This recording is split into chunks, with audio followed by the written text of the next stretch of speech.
41 ஆண்டுகளுக்கு அப்புறம் இன்னைக்கு இந்தியா பாகிஸ்தான் ஆசிய கப் ஃபைனல்ல மோதுனாங்க. அது எங்கன்னா துபாயில. அதுல என்னென்ன நடந்ததுன்னு பார்க்கறதுக்கு முன்னாடி நம்ம சேனலை சப்ஸ்கிரைப் பண்ணிக்கோங்க.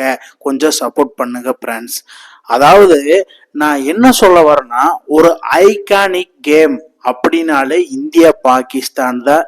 சண்டை, சச்சரவு, விவாதங்கள், ஏகப்பட்ட கத்தல்கள், கதறுகள் அந்த மாதிரி தான் போயிட்டு இருக்கு. ஃபர்ஸ்ட் பேட்டிங் பிடிக்க ஸ்டார்ட் பண்ண பாகிஸ்தான், ஏன்னா டாஸ்ல சூர்யா ஸ்ட்ரெயிட்டாவே டாஸை வின் பண்ணி பவுல் ஃபர்ஸ்ட்னு சொல்லிட்டாரு. அதுக்கப்புறம் என்னன்னா, ஃபர்ஸ்ட் பேட்டிங் பிடிச்சது சம்பவத்தின் பேர் போன நம்ம ஃபர்கான். அதாவது 35 பாலுக்கு 50 ரன் அடிச்சு வேற மாதிரி சம்பவம் பண்ணிட்டு இருந்தாரு. அதாவது ஒரு கட்டத்துல பும்ரா தான் இந்தியாவுக்கு பெரிய ஹோப்பு. அவரோட பாலே போட்டு பொழந்துட்டாப்ல. பொழந்தது மட்டும் இல்லாம அவுட் ஆகி பெவிலியன் திரும்பிட்டாரு. அது ஒரு நல்ல ஸ்டார்ட். அதுக்கப்புறமா பக்கார் ஜமான் 46 ரன் அடிச்சு போட்டு பொழந்துட்டு இருந்தாப்ல. அதாவது இந்தியாவை பார்த்தாலே இவன் அடிப்பாண்டா அந்த மாதிரி லிஸ்ட்ல பக்கார் ஜமான் சொல்லணும். ஏன்னா 2017 ஃபைனல்ல அவர் செஞ்சுரி போட்டதுனால நம்ம கப்பு போச்சு. அது நம்ம எல்லாத்துக்குமே தெரியும். அதே மாதிரி இன்னைக்கு சம்பவம் பண்ணிடுவானோ அப்படின்னு இருந்தப்ப ஒரு 6 அடிக்கிறாப்புல அடுத்த பாலே வருண் சக்கரவர்த்தி பால்ல அவுட் ஆகி பெவிலியன் திரும்புறாரு 46 ரன்ல. அதுக்கப்புறமா சூர்யா ஒரு மாஸ்டர் பிளான் போட்டு இதுக்கு மேல ஸ்பீடு வேலைக்காகாது, நம்ம ஸ்பின்னை வச்சுதான் முடிக்கணும் அப்படிங்கிற மாதிரி இந்த 3 ஸ்பின்னரை உள்ள களத்துல இறக்கிட்டாப்ல. இறங்கி சம்பவத்துக்கு மேல சம்பவம். மிடில் ஆர்டர் ஓவர்ஸ்ல இந்த 3 பேர் தான் மாத்தி மாத்தி வீசுறாங்க, பவுல் பண்றாங்க. ஸோ அதனால என்னன்னா, வருண் சக்கரவர்த்தி, Axar Patel, Kuldeep Yadav iconic spin bowler in Indian team அந்த மாதிரிதான் சம்பவம் பண்ணாங்க. தொடர்ந்து விக்கெட் மேல விக்கெட். அதாவது ஓப்பனிங்ல பாகிஸ்தானுக்கு ஃபர்கான் அண்ட் பக்கர் ஜமான் 2 பேர் தான் செம்மையா பர்ஃபார்மன்ஸ் பண்ணாங்க. அவங்க 2 பேர்த்து, அதாவது மெயின் விக்கெட்டை தூக்குனது 2 ஓப்பனிங் பார்ட்னர்ஷிப்பை தூக்குனதே வந்து பாத்தீங்கன்னா வருண் சக்கரவர்த்தி தான். இதுதான் கிரேட்டஸ்ட் பிரேக் த்ரூ என்னை பொறுத்த மட்டும். மற்ற குல்தீப் யாதவ் என்னதான் 4 விக்கெட் போட்டாலும் என்னை பொறுத்த மட்டும் இந்த 2 விக்கெட்டு தான் ரொம்ப ரொம்ப மேட்ச்ல குரூசியலா இருந்தது. அதுக்கப்புறமா குல்தீப் யாதவ் ஆல்ரெடி ஒரு விக்கெட் போட்டிருந்தாரு. அதுக்கப்புறமா ஒரே ஓவர்ல 3 விக்கெட் போடுறாப்ல. இது மிடில் ஆர்டர் பாகிஸ்தான் ரொம்ப ரொம்ப ஒர்ஸ்ட் பிஹேவியர். அதனாலதான் என்னமோ அவங்களுக்கு ரன் வரல. இவங்க அடிக்கிறத பார்த்தா எனக்கு தெரிஞ்சு 200 ரன்களுக்கு மேல அடிச்சிருவாங்களோ அப்படிங்கிற மாதிரிதான் எனக்கு என்னது. அவ்வளவுதான் கப்பும் போச்சே அப்படிங்கிற மாதிரிதான் எனக்கு தோணுச்சு. பட் அந்த 2 பேரும் ஓப்பனிங் பேட்ஸ்மேன் தூக்குனது பிறகு பாகிஸ்தானோட பவுலிங்ல போக பாகிஸ்தான் பேட்ஸ்மேன்ஸ் எல்லாருமே அவுட் ஆகி பெவிலியன் திரும்பிட்டே இருந்தாங்க. எல்லாருமே சிங்கிள் டிஜிட்.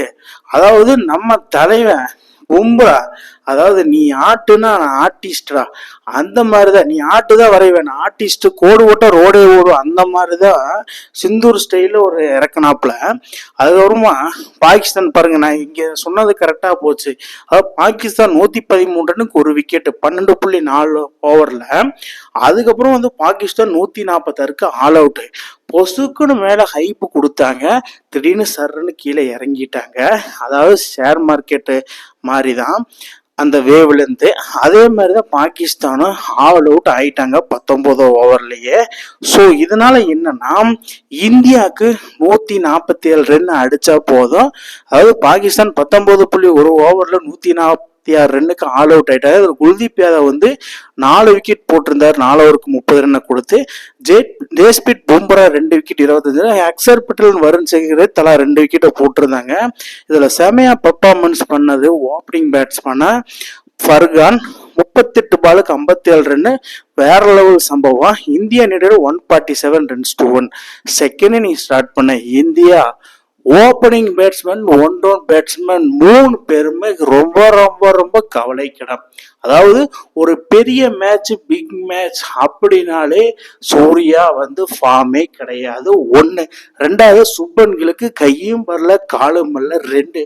3வது நல்லா ஆடிட்டு இருந்த அபிஷேக் சர்மா, இவனுங்க செமையா ஆடுறான்னு சொல்லியே ஃபைனல்ல ப்ரெஷர்னால அடிக்க முடியல. அதுக்கப்புறமா திலக் வருமா அண்ட் சஞ்சு சாம்சன் நம்ம இந்த மேட்ச் அடிக்கல நம்மள டீம் விட்டு தூக்கிடுவாங்க, T20 வேர்ல்டு கப் இருக்க முடியும், அதனால ஏதோ ஒரு கடமைக்கு அடிச்சான் சஞ்சு. அதுக்கப்புறமா சிவம் துபேவும் திலக் வர்மாவும் ஒரு கட்டத்துல திலக் வர்மா விராட் கோலி மாதிரி அப்படியே நின்னுட்டாப்புல. ஒரு ரன் சேஸ்னா அது திலக் வர்மன்னு உண்மையில் நம்பலாம். ஆனா சிவம் துபே ஃபைனல்ல அன்னைக்கு 2024 வேர்ல்டு கப்லயும் அவரு தான் அடிச்சாரு ஃபைனல்ல, பின்னாடி விராட் கோலி அவுட் ஆனதுக்கு அப்புறம்.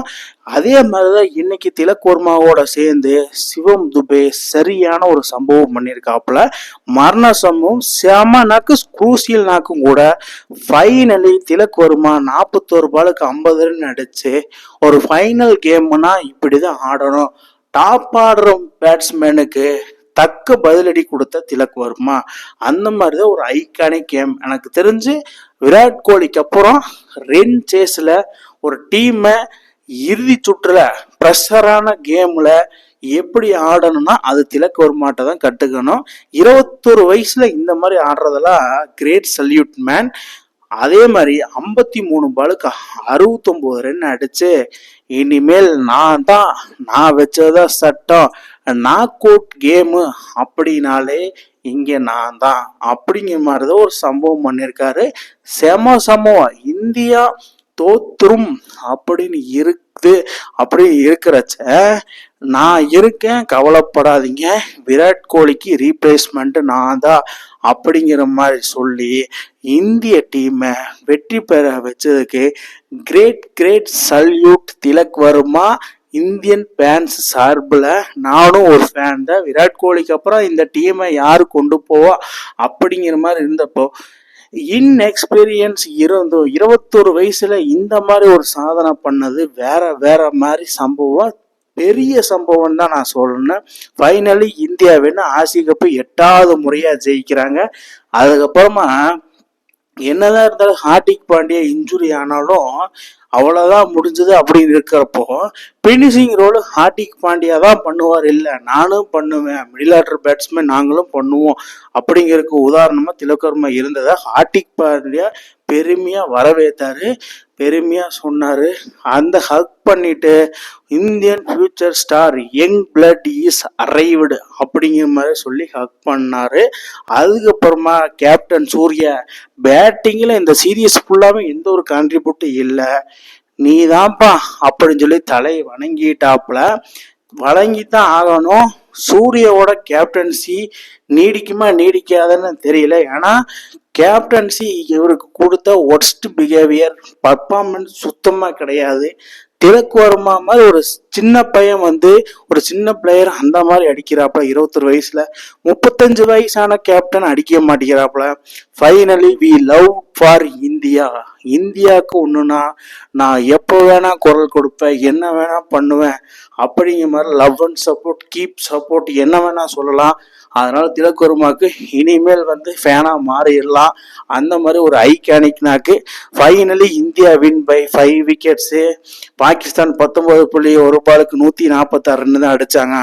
ஆனா இந்தியா 19.4 பாலுக்கு 150 ரன் அடிச்சு 5 விக்கெட்டை இழந்து 5 விக்கெட்ஸ் வின். இந்தியாவின் 8வது முறையா ஆசிய கப்பை வாங்கியிருக்கிறாங்க. வேற மாதிரி தரமான சம்பவத்தை உருவாக்குனது, முடிச்சது எல்லாமே பாத்தீங்கன்னா Tilak Varma. Great salute ever. Finally India champions. ஆசிய கப் மென்ஸ் T20ல நம்ம கப்பு வாங்கினது யாருன்னா 2025க்கு இந்தியா தான்.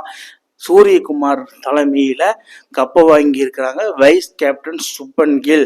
பட் சூரியகுமார் யாதவ் டிசர்வ் டிராஃபியே கிடையாது.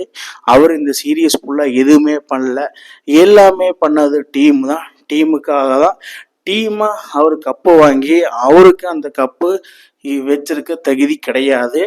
டீமுக்கு ஸ்பிளிட் பண்ணி கொடுத்துருங்க சூர்யா.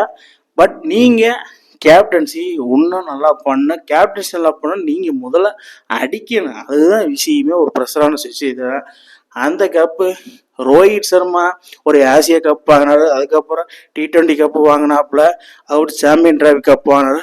இப்போ ரோஹித் சர்மா மாதிரி சூரியகுமார் யாதவ் ஒரு ஆசிய கப்பை வாங்கிட்டு வர, பட் அது டிசர்வ் கிடையாது. பட் இருந்தாலும் ஒரு கேப்டன்சியா வழி நடத்துறது இட்ஸ் ஓகே. பட் அந்த கப்பை தூக்கிட்டு இந்தியா வந்து சேருங்க. இதே மாதிரி மேலும் மேலும் கப்பு வாங்கினா அதே மாதிரி மெயினாக சூரியகுமார் யாதவ் 41 ஆண்டுகளுக்கு அப்புறம் இந்தியா பாகிஸ்தான் மோதன போட்டியில் இந்தியா வெற்றி பெற்று கப்பை தெரியுது. நீங்கள் எப்படி பார்க்குறதுன்னு கீழே கமெண்ட் பாக்ஸில் கமெண்ட் பண்ணுங்க மக்களே. இந்த மாதிரி இன்ட்ரெஸ்டிங் கிரிக்கெட் வீடியோவை தெரிஞ்சுக்க நம்ம சேனலை சப்ஸ்கிரைப் பண்ணுங்கள், லைக் அண்ட் கமெண்ட் பண்ணுங்கள். மேலும் மேலும் உங்களுக்கு வீடியோ வந்துகிட்டே இருக்கும்.